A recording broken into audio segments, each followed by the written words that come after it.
How you doing, guys? Chris here with Misanthropic Media, back at it again.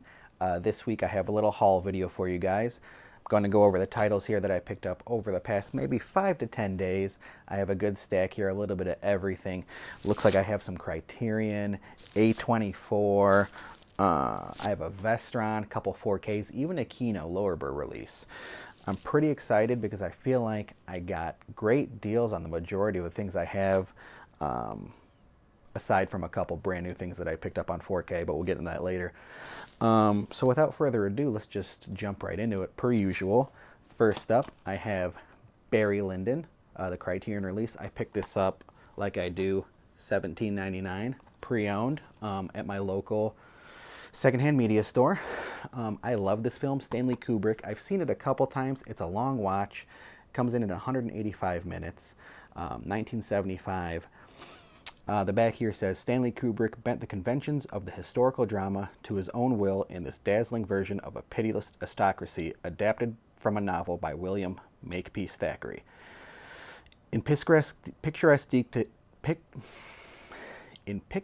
detail, Barry Lyndon chronicles the adventures of an incorrigible trickster whose opportunism takes him from an Irish farm to the battlefields of the 7 Years' War and the parlors of high society. This is a great film, Spine, $8.97. If you haven't seen this and you're a fan of anything Kubrick puts out, highly recommend it. Couldn't talk about this greatly enough. Great film. Barry Lyndon. Next up, I have Like Someone in Love. That's Abbas Kiarostami. He is, come to find out, an Iranian film director. I've heard the Misfit Pond talk about this director a lot. I've heard them mention this movie particularly. Perry and Carlos really talk about this film really highly. I picked this up. It was $24.99. It's a little more than I would have liked to pay for it secondhand, but I did look it up on Amazon, and it's like close to the $30 mark on Amazon, and I figured, why not? Instead of waiting for the next sale to roll around, why not just pick it up here and now? This was put out in 2012. It sits at 109 minutes. It says, Abbas Kiarostami has spent his incomparable career exploring the spaces that separate illusion from reality and the simulated from the authentic. At first, his extraordinary and sly Like Someone in Love, which finds the Iranian director in Tokyo, may appear to be among his most straightforward films. Yet the simple story of the growing bond between a young student and part-time call girl and a grandfatherly client, Kiarostami has constructed an enigmatic but crystalline investigation of affection and desire as complex as its masterful close-up and certified copy in its engagement with the workings of the multicultural human heart. So yeah, that's Spine, 708. Very stoked. It's a blind buy, of course. Very stoked to give that a shot. It sounds really interesting, and I've heard nothing but great things about this director. Next up, I'm going to go over these together. I've never heard of these. I got Valley of the Dolls and Beyond the Valley of the Dolls. These two are obviously, prequel and sequel to each other. 1967, 1970. It sounds like kind of like the 60s, like sexualized, like awakening for women.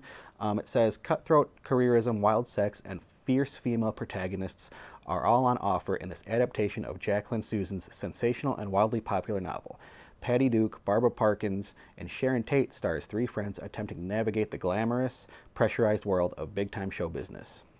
So I'm pretty stoked to check these two out. Kind of cool that I found them back-to-back like this because I had no idea really either of them existed, but had this one not been sitting right next to it, I would have never known that there was a sequel to it.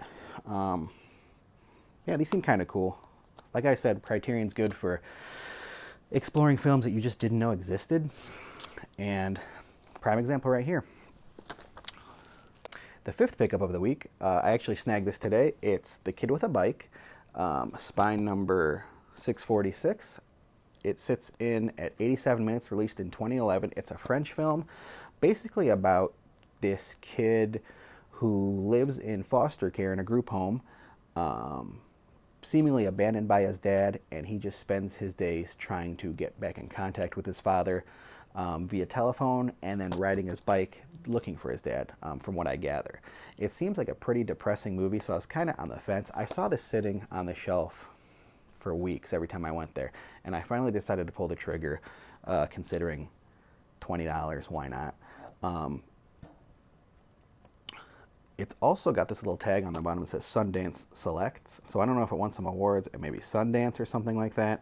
If you know anything about that, let me know down below. But yeah, I'm pretty excited to get into this, pretty excited to expand my horizons. That's Kid with a Bike. Moving on, I got a VESTRON release, actually. I got Candyman, the third one, Day of the Dead. I've never seen this.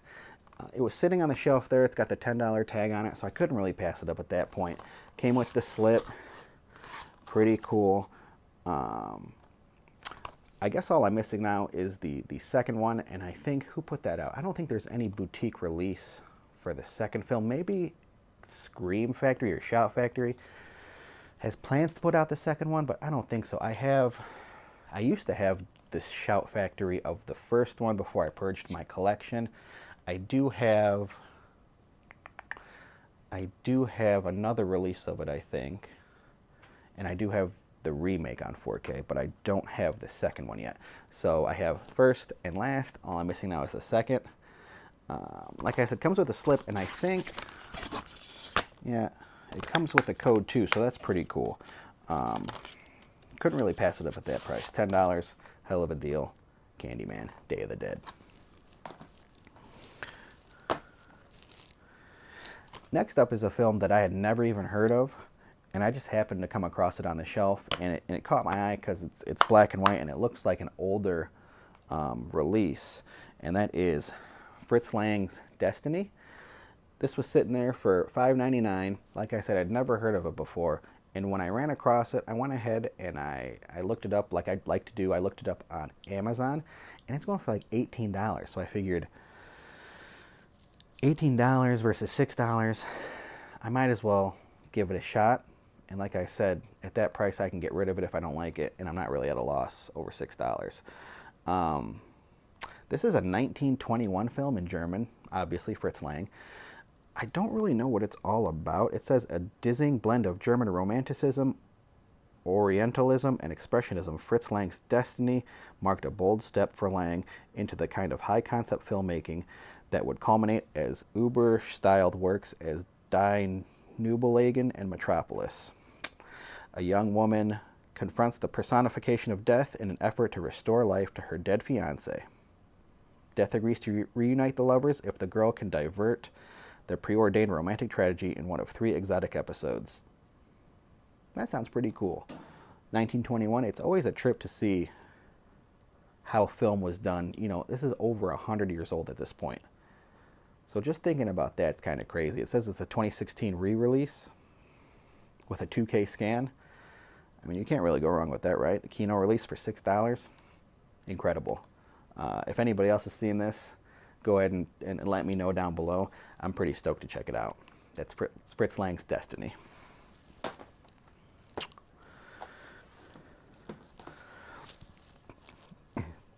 Excuse me. Next up, I have an A24 release. That's Red Rocket. Snagged this at Best Buy this past week for $14.99. I'd never heard of it. I'd seen people post about it on Instagram, and it seemed pretty neat. I mean, the title alone caught my attention, as you imagine it would, with that cover art. It's pretty neat. I read the back, and it seems kind of like a almost inappropriate or uncomfortable film, something that's gonna make the average person feel uncomfortable watching it. It says, Mikey Saber is back home in a small town Texas after burning bridges and flaming out all over Los Angeles. A hustler, operator, and charismatic con man, Mikey quickly learns that no one wants him back. When he meets a teenager working at a local donut shop, he sees his ticket back to big time in this darkly funny live-wire film from acclaimed writer-director Sean Baker. I guess this is from the same director as The Florida Project, which I'd never seen either. Heard great things about it, though. Yeah, that's Red Rocket with the slip. Kind of cool. Love the artwork. Never judge a book by its cover, but this time I will. Very excited for this film.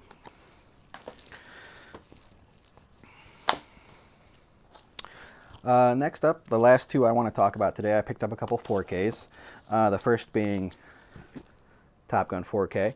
Only reason I'm really talking about this right now is I feel like I got a terrific deal on it, sitting at $6.99 from Disc Replay.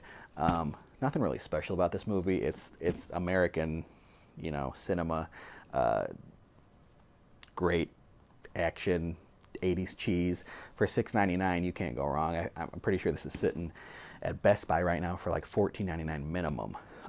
So yeah, with the slip, $6.99, who's going to pass that up?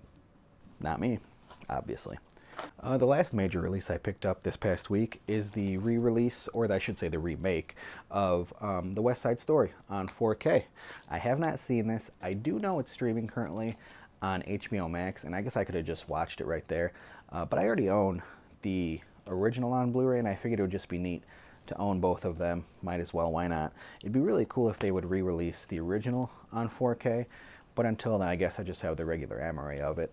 I haven't really heard much about this film one way or another, other than a couple people here and there saying they actually enjoyed this one more than the original, which that in itself is such a crazy concept to me, because I feel like the original is one of the top tier all-time best musicals that I've ever seen. I remember watching that back in middle school for the first time when our music teacher showed it to us, and I was just blown away. And I think that's what kickstarted my love for the musical genre. The Sound of Music, Les Mis, even like Sweeney Todd, if you want to count that. I love Sweeney Todd. And I think that's all thanks to West Side Story. It's such a cool concept, and I'm just really stoked to see the 21st century take, the 2022 take on the reimagining, on what they're going to do with it. So that's kind of cool. I might actually have like a double feature movie night, this one and the original back to back, and just kind of maybe I'll do like a reaction video, or like a video essay on how I feel, something like that. But yeah, pretty excited to check that out. West Side Story. Those are really all the main big titles, or the obscure titles I wanted to talk about. I did pick up a few more just here and there. Nothing really to write home about. I picked up The Open Road with Jeff Bridges and Justin Timberlake. I have never heard of this movie. I saw this on the shelf and I was like, what in the hell? And you can tell it's like an older release. It's got like that weird high definition banner at the top that they used to do when Blu-rays first started becoming a thing. It says, in this heartwarming comedy, minor leaguer Carlton Garrett, Justin Timberlake, must track down his estranged father, legendary pro athlete Kyle Garrett, Jeff Bridges. When Carlton's mother becomes sick, knowing his father's likelihood to disappoint, Carlton enlists his ex-girlfriend for emotional support. Years of miscommunication, frustration, and comically awkward attempts at bonding come to a head as the mismatched trio make their way home from Ohio back to Houston to reunite their family. So what year was this? Was this 2008? I think it was. So I'm kind of excited to see Justin Timberlake, 2008. It's kind of like a couple years after he did Alpha Dog, before he was too big. Jeff Bridges kind of looks like not Jeff Bridges in that picture. Take a look at that. How messed up is that? So I picked this up. This was used, $6.50. Pretty excited to check that out. Another normie Blu-ray I picked up was Captain Fantastic. This was a blind buy, and I figured honestly at $6.50, why not? Viggo Mortensen, I've heard good things about this. It's a cool concept. I don't know a lot about it. It just seems like Viggo Mortensen moves his family out into the woods or something to like live off the land. And maybe like his extended family's mad about it, something like that. So it's this whole thing, this whole legal battle, it seems like, up in the Pacific Northwest. So this is cool. $6.50. Why not? Captain Fantastic. Booksmart. Picked this up at Disc Replay for $7. I heard a couple people call this the female version of Superbad, and Superbad's one of my all-time favorite comedies. I saw it in theaters, I remember, for like my 21st birthday, and I've never laughed harder. Now, am I holding my breath to expect this to hold a candle to Superbad? No, not at all. But the back of the movie here kind of makes it sound cool. Kind of makes it sound like, remember 21 and Over or Project X? It's one of those things I feel like, with these two girls getting straight A's, giving 0 F's. So this seems like a fun time. We'll check this out.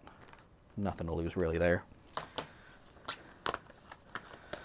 Got a couple more here. I got James Stewart, the Hitchcock Vertigo. Never seen this, and look at that price tag, $350. I know there's a 4K release of this. The 4K release is like $20, and I had this discussion with myself in the store, this kind of back and forth. I was like, well, do I really want to buy just a normal Blu-ray when there's a 4K release of it out there? But I'm like, dude, at $350 versus $20, is it going to make that big of a difference? No. I'm probably not going to notice a difference in, you know, a movie that's what, at least 50 years old. It's not going to make a difference whether it's 1080p or 2160. I love James Stewart, love everything he does. Like I've said before, I'm really trying to get into Hitchcock. So at $350, I figured this is a no-brainer. A couple more left here. I got Rounders with Matt Damon and Edward Norton. I forgot who it was. I think it was another YouTuber I saw on here who talked about how this was his all-time favorite movie. And as soon as I saw it on the shelf at 2nd and Charles, that's literally the first thing I thought of, was that this was specifically somebody's favorite movie. And I had to give it a shot. It was $7.95, so a little more expensive for like a used movie that's like, what, 20 years old or something like that? Ooh, more than that, 1998, 25 years old. So yeah, poker. I don't know how to play poker. Never really into like card games like that. But I figured, hey, it's just one of those things that I need to give a shot.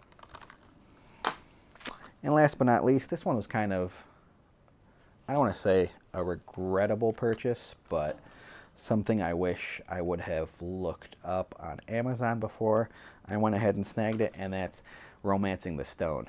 I bought this used, obviously, was $7.95. I've heard good things about it. It's Michael Douglas. It's kind of got that like Indiana Jones vibe to it, it seems. So I was really intrigued by it. And then I bought it and I got home like a day later, and I just I put it in my BLURAY.com app, and it pulled up the Amazon price for it, and the Amazon price is $6.99, brand new.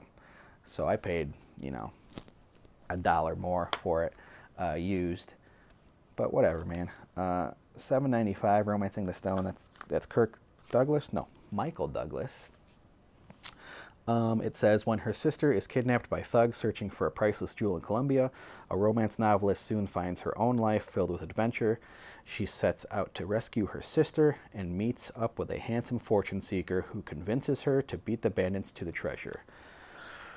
Yeah, like I said, it's got that Indiana Jones vibe, and I'm really excited. I like the artwork too. Look at that artwork. That green is really appealing. I like that kind of like animated vibe it's got going on. And then the screenshots on the back you can see here are like very 80s. And yeah, it's what it says, 1984. So this will be a fun time, I think, just a shut your brain off kind of fun time. And that kind of wraps it up for me. I got, what was that? That was like 10, 15 titles. 1, 2, 3, 4, 5, 6, 7, 8, 9, 10, 11, 12, 13, 14, 15, 16 titles. Criterion's, A24's, Kino Lorber. I had a VESTRON in there, and 4Ks, man. And just some regular good old Amarays. So let me know what you guys picked up this week. I didn't really plan on doing a video like this until I realized just the amount of stuff that I amassed over this past like 10 days or so. So we'll see what happens with this next week. Like I said, I'm always keeping my eyes open for any boutique titles, Criterions. I have yet to find like a Shout Factory in the wild with the slip for a reasonable price. So I'm pretty keen on keeping my eyes open for something like that. But yeah, I appreciate you guys. I appreciate you guys taking the time to check me out. Like, comment, subscribe, all that good stuff. Follow me on Letterboxd, Instagram at chrisoffthewall. I'll put it up here somewhere. I appreciate it. I've reached 50 subs in the past 2 weeks, and I'm really excited about that.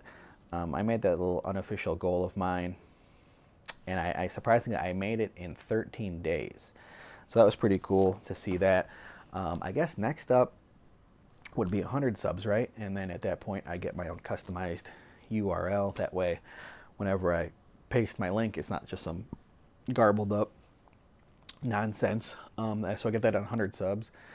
And it'd be super cool if I can get that somehow within a month. I know it's kind of optimistic. I know it's kind of maybe unrealistic, but hey, I didn't think I'd get to 50 subs in 2 weeks, so that's pretty neat, and I appreciate it. So, yeah, hopefully this goes up tonight. Let me know down below what you guys have picked up.